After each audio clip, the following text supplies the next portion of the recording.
ஷாப்புக்கு இப்போ Hyundai i10 2011 மாடலுக்கு வர ரியர் ஷாக் அப்சர் கம்ப்ளைண்ட் அப்படின்ட்டு கஸ்டமர் எடுத்துகிட்டு வந்திருக்காரு. இதில் ஷாக் அப்சர் போயிடுச்சு போகலை அப்படின்றது நம்ம வித்தியாசத்தை பார்க்க போகிறோம்.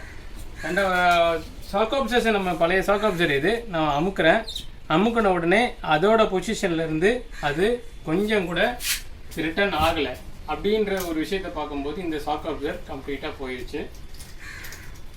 இது புது ஷாக் அப்சர் Hyundaiல வாங்கினது. இதை ஷாக் அப்சர்ஸை நான் உங்களுக்கு செக் பண்ணி காட்டுறேன்.